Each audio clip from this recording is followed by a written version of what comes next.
오늘 우리가 지난주에 여리고성에 이제 여호수아와 이스라엘 백성들이 무장하고 가까이 갈 때 누가 나타났죠?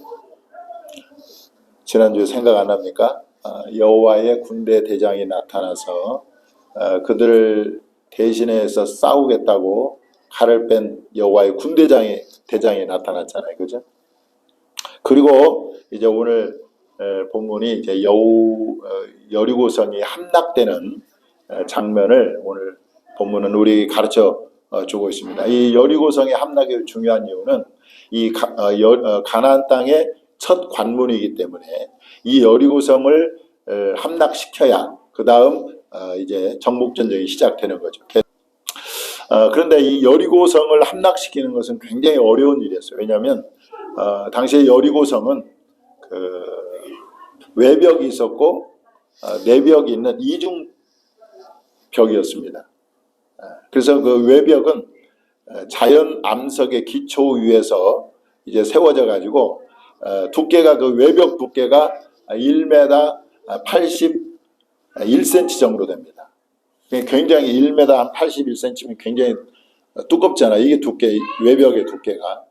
그리고 이제 외벽과 내벽 사이가 한 4m 정도 거리가 있고 그 내벽이 쌓여 있는데 내벽의 그 두께는 몇 m냐면 3m 50cm. 우리가 만리장성에 보면 만리장성 그 가운데로 이렇게 사람들이 왔다 갔다 하잖아요. 그것을 연상하면 될 것 같아요. 3m 50cm의 그 두께의 내벽이 있었고, 그 다음에 성벽의 높이는 한 9m 정도 됩니다. 9m면 아파트 한 3층 높이의 그런 높이의 성이었다는 거죠. 그러니까 어떻게 보면 굉장히 난공불락의 그런 성인데, 그리고 오늘 1절에 보면 여리고성이 굳게 닫혔다. 그리고 출입하는 사람이 없었다 말하고 있습니다. 그러니까 꽁꽁 닫힌 성문을 공략하기는 더더욱 어려운 거죠. 그런데 그 철옹성 같은 여리고성이 이제 완전히 무너져 내려서 함락이 되었습니다. 거기는 두 가지 이제 여리고성이 어떻게 무너졌는가, 어떻게 점령되었는가 할 때 거기는 두 가지 요소가 있습니다. 첫째는 하나님의 전략이 있었고 또 하나는 이스라엘 백성들의 순종이 있었다는 것입니다. 하나님의 전략은 뭡니까? 우리가 보통 생각하는 전쟁하고 전혀 다른 전략을 주님이 이스라엘 백성들에게 말씀하셨는데, 그것은 7명의 군사를 먼저 앞세운 것이 아닙니다. 군사들에게 칼과 창과 활을 준비해서 공략하라고 이렇게 말씀하신 것이 아니라 7명의 제사장들에게 7 양각 나팔을 준비해서, 그리고 그 언약궤를 앞에 이제 들고, 그리고 언약궤 앞에서 나팔을 불고 나가게 했습니다. 그 양각 나팔은 양의 뿔로 만든 나팔인데, 여러분들의 이해를 돕기 위해서 제가 사진을 하나 가져왔습니다.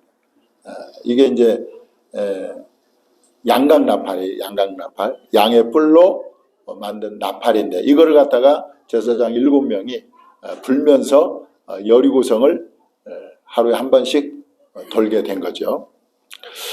그리고 그 대형을 보면, 이 사진에 보면 이제 그 언약궤가 있고, 그 다음에 언약궤 앞에 7명의 제사장들이 양각 나팔을 불고 행진을 하는 거죠. 그리고 이제 언약궤 뒤에도 이제 그 제사장들 7명의 제사장들 앞에는 무장한 군인들이 가게 하고, 그 다음에 언약궤 뒤에는 또 무장한 군인들이 후군이 따르게 해서 이 대형으로 여리고를 하루에 한 번씩 돌게 만들고, 마지막 7째 날에는 7번 성을 돌게 했습니다. 그리고 마지막으로 크게 외치도록 했는데, 일제히 그 이스라엘 백성들이 그 성을 향해서 외칠 때 놀랍게도 그 성이 와르르 무너지게 된 것입니다.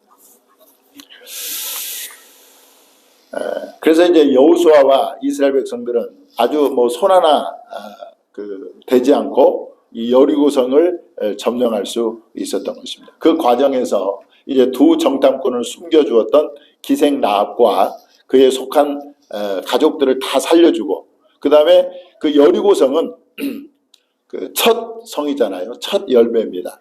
그래서 하나님께 온전히 바쳐야 바치라고 하나님께서 그렇게 말씀하고 있습니다.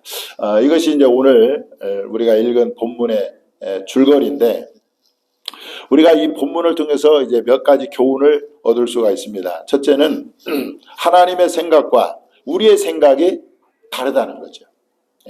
자, 이사야 55장 8절 9절에 보니까 이런 말씀이 있습니다. 한번 읽어볼까요? 시작. 이는 내 생각이 너희 생각과 다르며 내 길은 너희 길과 다름이니라. 여호와의 말씀이니라. 이는 하늘이 땅보다 높음 같이 내 길은 너희 길보다 높으며 내 생각은 너희 생각보다 높음이니라. 우리가 생각할 때 여리고성을 공격할 때 보통은 창과 칼로 그리고 군사력으로 무기로 공격하는 것이 우리가 생각하는 거잖아요. 그런데 하나님은 우리 생각과는 전혀 다른 방법을 사용하셨다는 것입니다. 그게 뭐죠? 아까 말씀드린 것처럼 성을 돌게 한 거죠.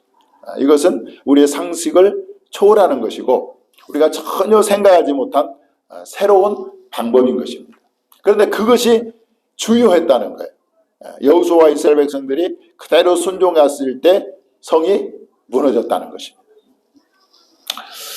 우리는 이 말씀을 통해서 뭘 발견합니까? 여러분들 이 시대에 필요로 하는 사람은 창의력 있는 사람, 창의력.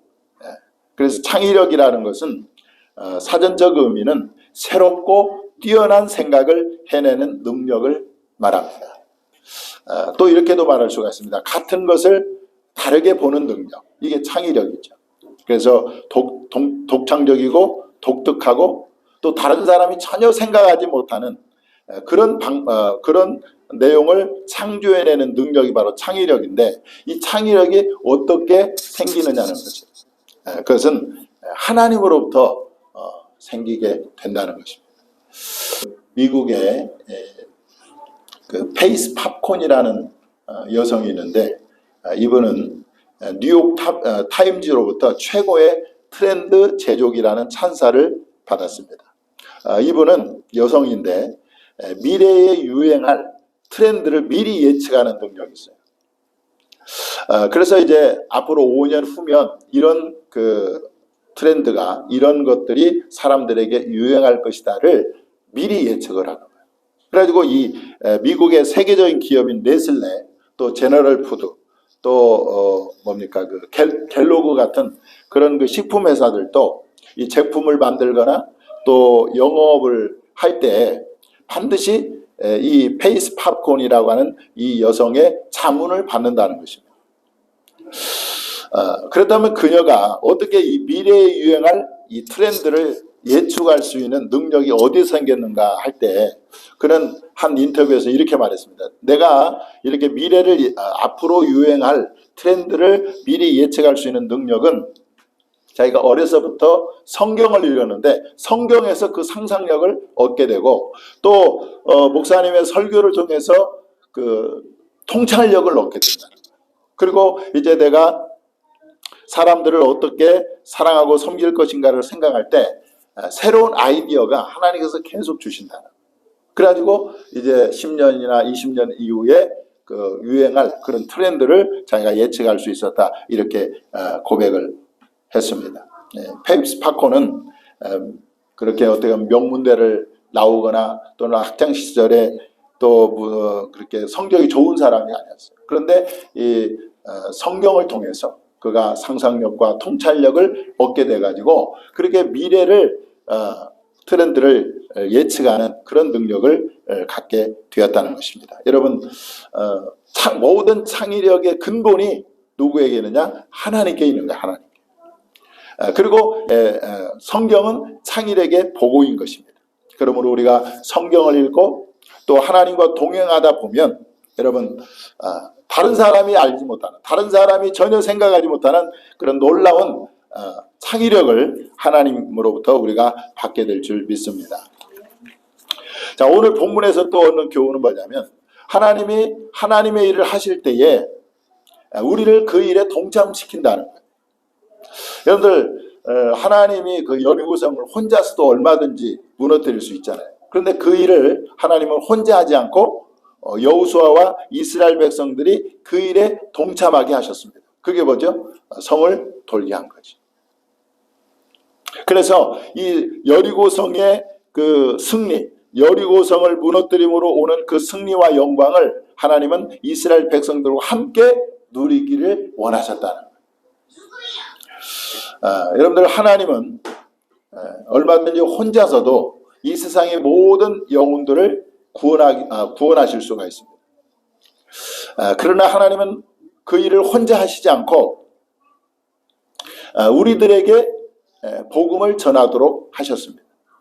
왜냐하면 우리에게 하나님께서 상급을 주시려고 하시기 때문에 그렇습니다. 우리 다니엘서 12장 3절 말씀 한번 보겠습니다. 시작. 지혜 있는 자는 궁창의 빛과 같이 빛날 것이요 많은 사람을 옳은 대로 돌아오게 한 자는 별과 같이 영원토록 빛나리라. 그래서 하나님은 우리에게 하나님의 그 사역에 우리를 동참시키는 거예요. 우리로 하여금 전도를 하게 하고 복음을 전하게 하고 하는 이유가 바로 하늘의 별과 같이 영원토록 빛나게 하기 위해서 우리를 그렇게 하신다는 것입니다. 근데 교회도 맞아요. 교회도 하나님이 얼마든지 혼자 이렇게 세우실 수 있는데 하나님은 그렇게 하지 않고 교회의 직분자들을 세워서 그들로 하여금 교회를 세워나가게 하시는 것입니다. 그래서 성경에 보니까 이렇게 나와요. 그가 어떤 사람은 사도로, 어떤 사람은 선지자로, 어떤 사람은 복음 전하는 자로, 어떤 사람은 목사와 교사로 삼으셨으니 이는 성도를 온전하게 하여 봉사의 일을 하게 하며 그리스도의 몸을 세우게 하려 하심이라. 그렇게 말씀합니다. 그래서 하나님이 이 교회를 세우는 일도 우리로 하여금 그 일에 동참하게 하시는 거예요. 그래서 어떻게 합니까? 디모데전서 3장 13절에 보니까 집사의 직분을 잘한 자들은 아름다운 지위와 앞으로 이제 천국에서 아름다운 지위를 얻게 하실 것이고 그리고 예수 안에 있는 믿음의 큰 담력을 얻게 한다 말씀하고 있고 자 계시록 2장 10절에 보니까 내가 죽도록 충성하라 그리하면 내가 생명의 관을 내게 주리라 말씀하고 있습니다. 그러므로 여러분 하나님의 그 거룩한 사역에 여러분들 적극적으로 동참할 수 있기를 바랍니다. 그럴 때 하나님께서 우리에게 존귀와 영광과 칭찬이 우리에게 주어질 줄 믿습니다. 자 오늘 본문에서 우리가 또 얻는 교훈은요. 하나님을 믿는 믿음이 칼과 창보다도 더 강하다는 것입니다. 여리고성이 무너진 것은 칼로 무너진 게 아니에요. 창으로 무너진 게 아닙니다. 그것은 하나님을 믿는 믿음으로 말미암아 이 견고한 여리고성이 무너졌다는 거예요. 그래서 히브리서 기자는 이렇게 말합니다. 히브리서 11장 30절 한번 읽어보겠습니다. 시작. 믿음으로 7일 동안 여리고를 도니 성이 무너졌습니다. 그러니까 여리고성은요 무기로 무너진 게 아니고 또는 칼이나 창이나 활로 무너진 것이 아니라 군사력으로 무너진 것이 아니라 뭘로 무너졌어요? 믿음으로 무너졌다. 이걸 보면 믿음이 무기보다 강한 거예요.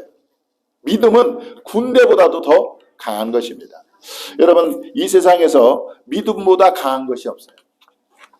그래서 여러분들 믿음이 여러분들 환경을 이기는 것입니다.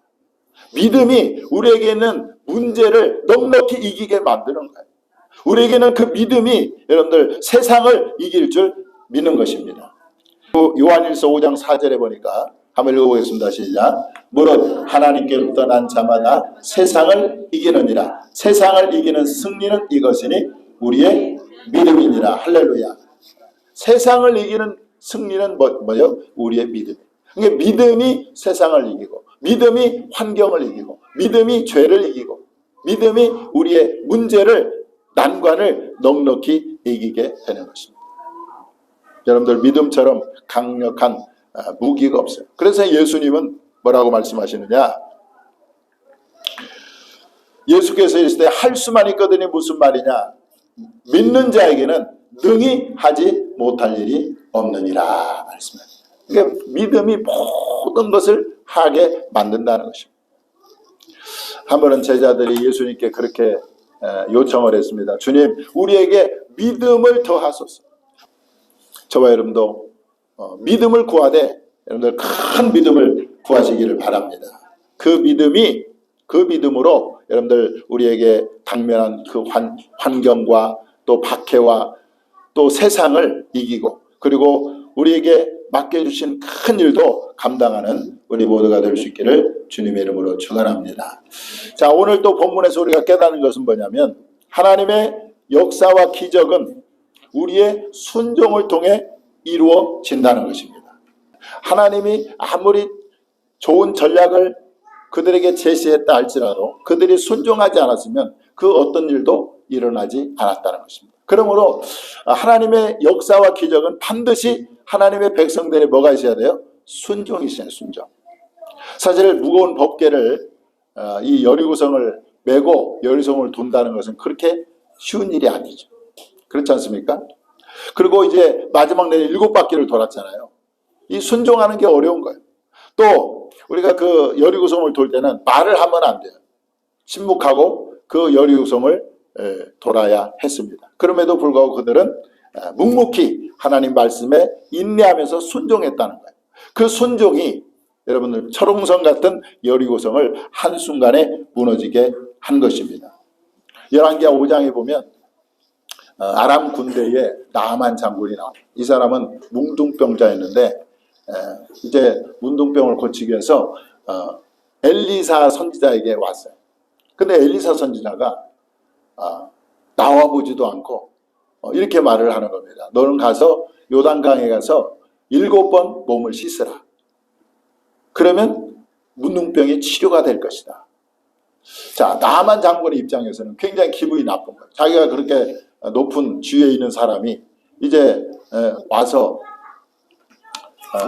왔는데 내다보지도 않고 그렇게 말로만 하니까 막 화가 났는데 그 신하들이 장군이시여 그래도 우리가 더한 일도 시키면 할 것이 아니겠습니까 하면서 이제 달래가지고 이 나아만 장군이 요단강에 가서 어떻게 합니까? 몸을 씻죠. 1번 씻고 2번 씻고 6번까지 씻었는데도 아무런 일도 일어나지 않았어요. 여전히 문둥병은 온몸에 가득했습니다. 그런데 7번째 딱 씻고 나올 때에 그 문둥병이 깨끗이 치료가 됐습니다. 그래서 살이요 어린아이같이 됐다고 말씀하고 있어요. 자, 우리 한번 보겠습니다. 자, 시작.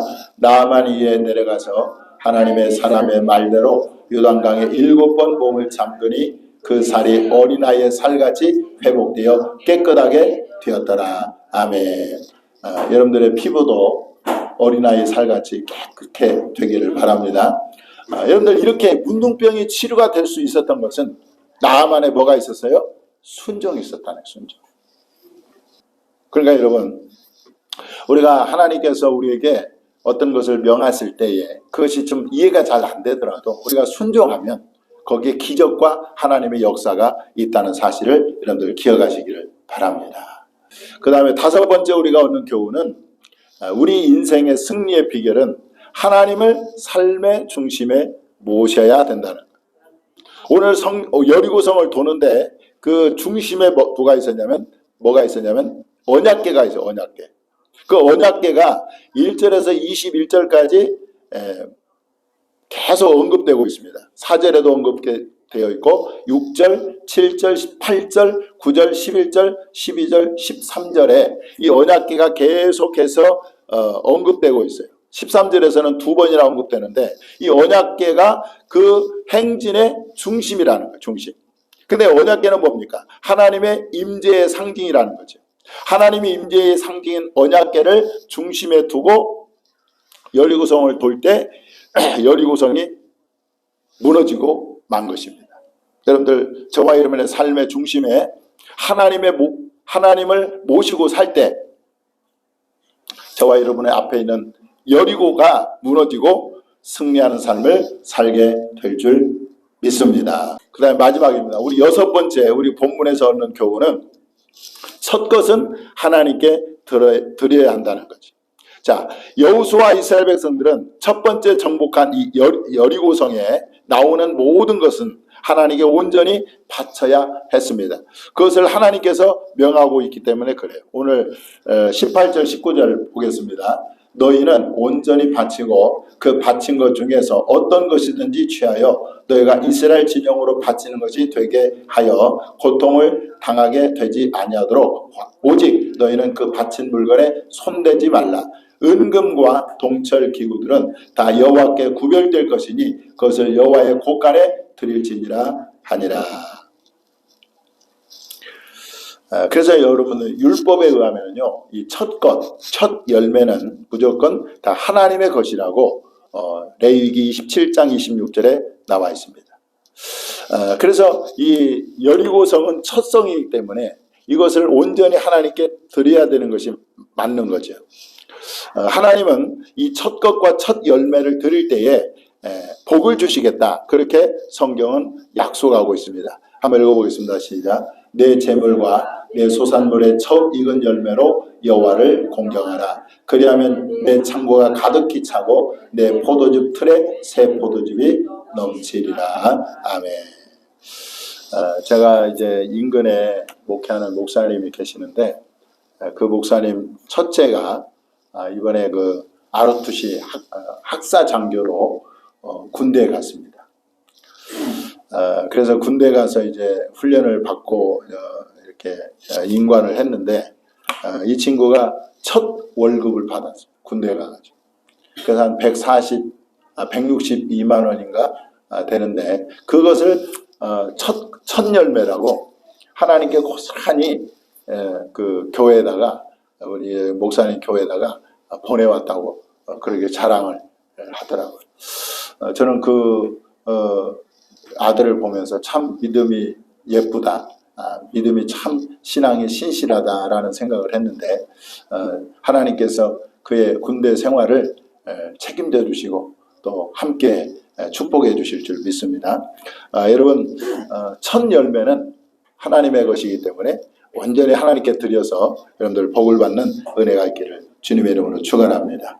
자, 말씀을 정리합니다. 이제 여리고성이 무너진 데는 여호수아와 이스라엘 백성들의 뭐가 있었습니까? 세 가지 키워드가 있죠. 하나님 말씀에 대한 믿음과, 그리고 그 말씀을 순종하고, 그리고 순종하는 과정에서 인내하고, 이 세 가지 키워드를 통해서 여리고성이 무너졌습니다. 우리가 앞으로 이제 이 세상을 살아가면서 우리가 승리의 삶을 살기 원한다면 이렇게 여호수아와 이스라엘 백성들이 한 것처럼 이 세 가지 하나님 말씀에 대한 믿음과 또 순종과 인내를 통해서 우리가 우리 앞에 있는 여리고성이 무너지고 하나님의 은혜 속에 우리가 승리할 줄 믿습니다. 이런 은혜가 저와 여러분의 있기를 주님의 이름으로 축원합니다.